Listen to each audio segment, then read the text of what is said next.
Halo warga Sipil semua, kembali lagi bersama saya Salman Ufi di konten teman ngopi Anda. Konten yang akan menemani waktu bersantai dan waktu ngopi teman-teman semua. Jadi siapkan kopinya dan mari kita mulai ceritanya.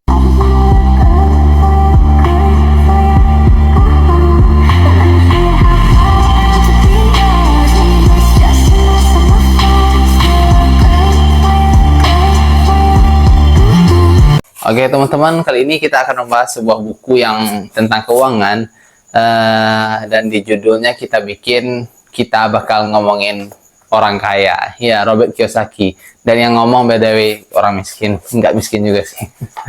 Oke teman-teman, kita akan membahas buku ini secara ringkas saja ya.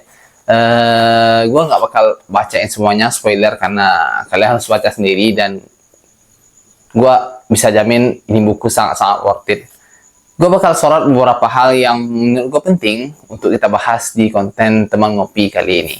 Oke, tanpa berlama-lama, let's stay tuned, guys. Oke, judul pertama kita adalah orang kaya tidak bekerja untuk uang, tapi uang bekerja untuk mereka. Ini bercerita tentang Robert Kiyosaki yang dari kecil ingin menjadi orang kaya. Dan dia berpikir cara menjadi orang kaya itu menurut ayahnya. Dia memiliki dua orang ayah. Ayah yang pertama adalah ayah yang berpendidikan, seorang profesor, seorang dosen. Dan ayah yang kedua adalah seorang pengusaha yang tidak terlalu memiliki banyak barang mewah, tapi dia memiliki banyak usaha. Ya, usahanya banyak. Yang berhasilnya cukup lama sih. Oke, jadi di sini kita bakal jelasin untuk menjadi orang kaya kita nggak boleh bekerja untuk uang.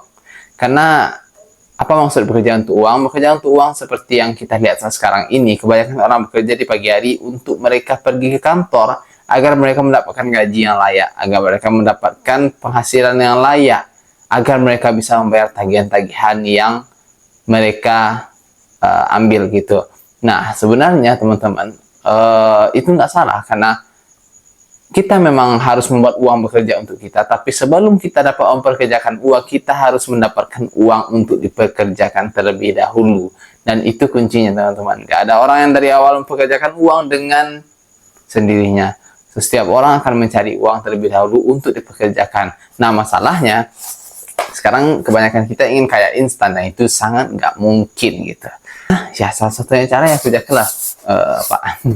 Salah satunya cara ya kerja keras, kerja cerdas. Bagaimanapun, apapun usaha yang kita miliki, apapun, mau petani, mau pilot, mau guru, bahkan dosen, jika kita bekerja dengan keras, cukup keras dan sangat keras sesuai dengan batas, kita akan mendapatkan finansial yang cukup untuk dipekerjakan, Pak, bukan untuk dihabiskan. Nah, ini kuncinya nih, ketika kita mendapatkan uang, kita harusnya mempekerjakan uang tersebut. Nah, gimana cara mempekerjakan uang tersebut? Teman-teman yang terutama yang seumuran dekat dengan gue, yang umur-umur 20-an, kita nggak bisa langsung bekerja untuk menjadi kaya gitu. Karena untuk menjadi kaya, kita harus ada knowledge, kita harus ada pengetahuan. Nah, bagi teman-teman yang memiliki kelebihan finansial atau sudah cukup kemampuan untuk bekerja dan memiliki penghasilan, gunakan uang tersebut untuk mendapatkan pengetahuan, karena dengan pengetahuan tersebut kita bisa mendapatkan uang dengan lebih banyak. Kenapa gue bilang gitu? Gak ada satupun orang kaya di dunia ini yang gak suka baca buku.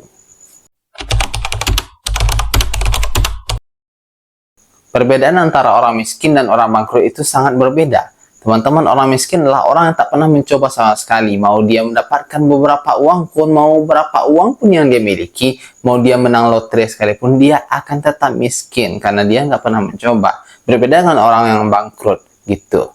Karena lihat saja pengusaha-pengusaha yang bangkrut yang masih dalam kadar nggak gila ya.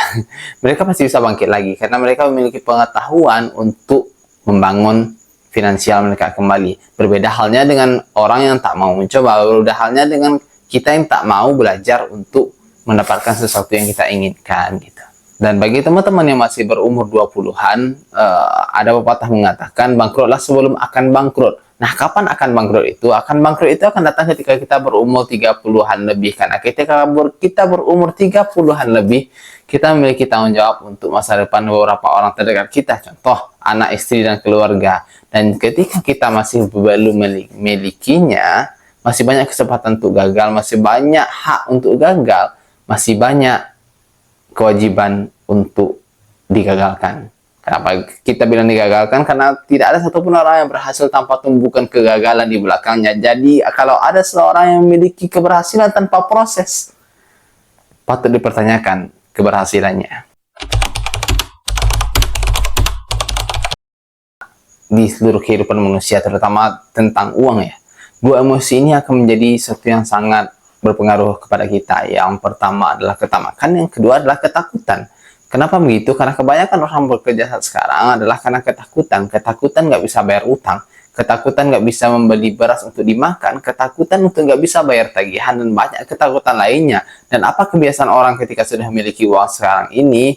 Yaitu untuk ketamakan mereka. Banyak ketamakan yang seharusnya tidak diberlakukan, tapi dia ambil agar bisa memenuhi gaya hidupnya, lifestyle-nya.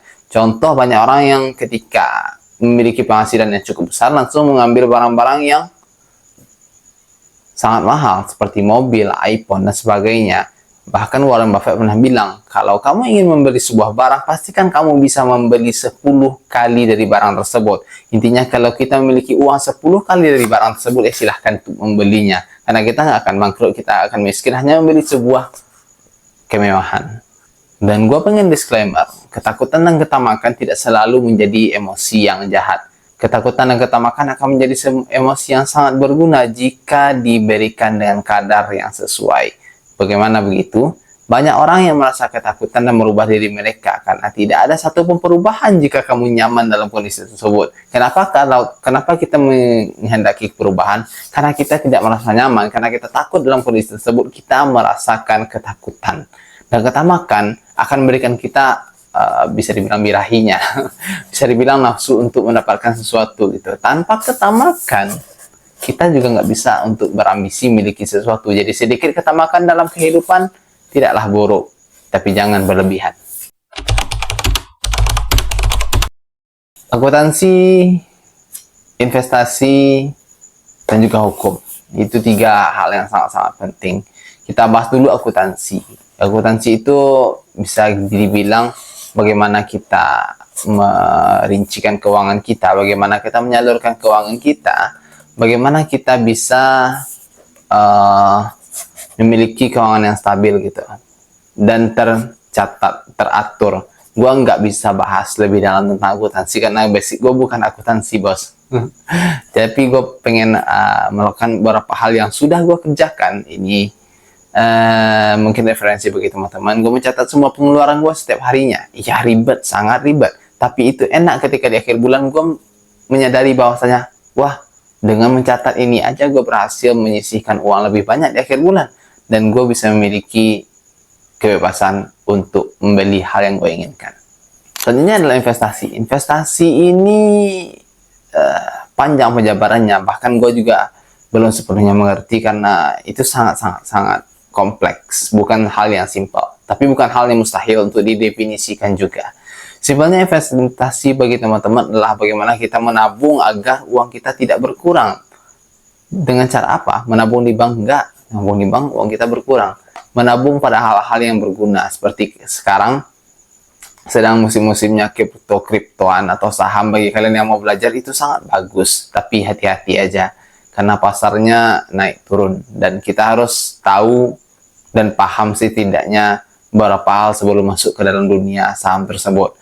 Dan beberapa investasi yang bisa dipertimbangkan seperti halnya rumah dan tanah itu cukup stabil karena nilainya akan terus bertambah seiring jalannya waktu. Nah, karena kita lihat saja beberapa rumah di daerah strategis sekarang memiliki harga yang jauh berbeda dengan beberapa tahun sebelumnya.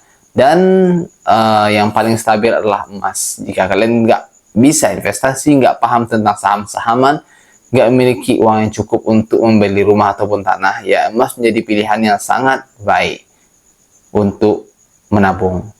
Yang ketiga, hukum. Gue nggak bisa bahas terlalu dalam sih, karena ini bukan ranah gue dan bukan hal yang gampang juga untuk dijelaskan. Kenapa begitu teman-teman? Karena ketika kita berbicara tentang hukum, kita bisa melihat banyaknya celah-celah di hukum Indonesia ini yang memungkinkan uang itu diproduksi. Kenapa gue bilang gitu? Lihat saja, banyak terjadi kasus korupsi, banyak terjadi kasus-kasus ilegal, dan banyak pebisnis yang menggunakan hukum sebagai alat untuk mendapatkan kekayaan lebih banyak. Dan itu tidak satu kali, dua kali.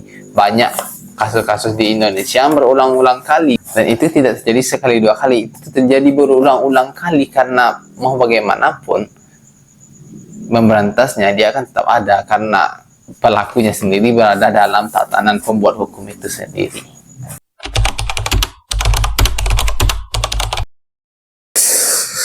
Proses, tentang proses, gue lagi proses sih, tapi gue jelasin dikit. Dalam proses untuk menemukan memiliki finansial yang bebas, kebebasan finansial, itu bukan hal yang mudah, bukan hal yang gampang untuk dijalani juga, tapi bukan hal yang mustahil. Karena kalau kita bisa melihat ada orang yang sukses tanpa track record proses di belakangnya, bisa dipastikan dia mendapatkan keuangan atau kekayaan dia tersebut secara ilegal. Dan tidak menutup kemungkinan dia menggunakan beberapa hal seperti penipuan, pencurian, ataupun korupsi.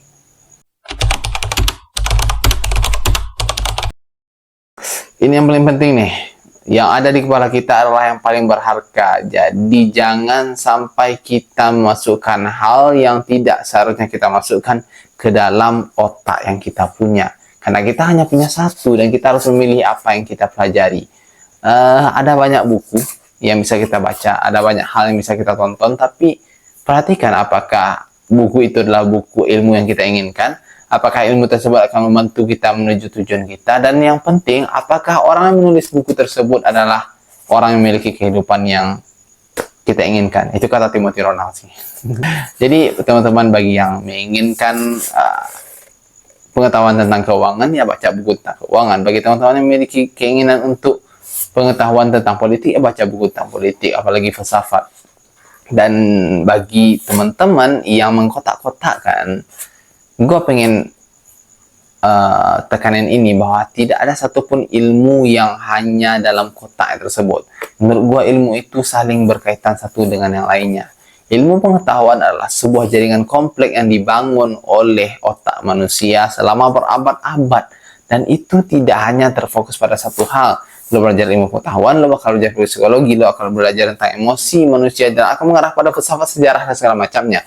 Lo belajar filsafat sejarah politik, lo akan mengarah pada kesehatan, kepada behavior manusia, psikologi lagi, dan hitungan matematik, akuntansi, dan berakhir pada sosial hingga sains, bahkan sampai ke teknologi. Bahkan jika lo belajar agama pun juga memiliki banyak komponen-komponen hal-hal yang seperti sains, seperti politik, sosial, kemasyarakatan di dalamnya. Dan tidak bisa kita pungkiri, ilmu yang paling digunakan oleh orang sepanjang sejarah, filsafat, juga berkaitan dengan seluruh ilmu yang ada, baik itu agama, sosial, politik, budaya, dan segala macamnya.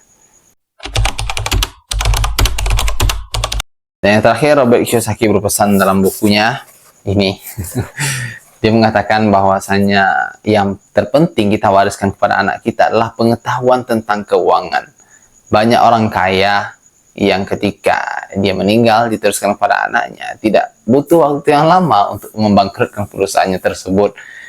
Kenapa banyak orang Cina yang sukses di negeri kita Indonesia? Karena mereka mewariskan pengetahuan tentang keuangan terhadap anaknya, bukan uang itu sendiri. Dan kalau ada uang itu sendiri juga lebih bagus. Ada yang mewariskan perusahaan, ada yang mewariskan kekayaan, tapi yang lebih penting adalah mewariskan pengetahuan tentang keuangan itu sendiri. Baik, sekian dari gua teman ngopi kali ini. Mudah-mudahan kalian menikmati walaupun singkat dan nggak jelas.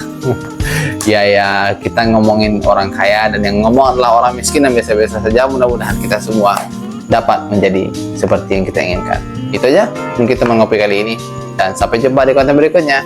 See ya.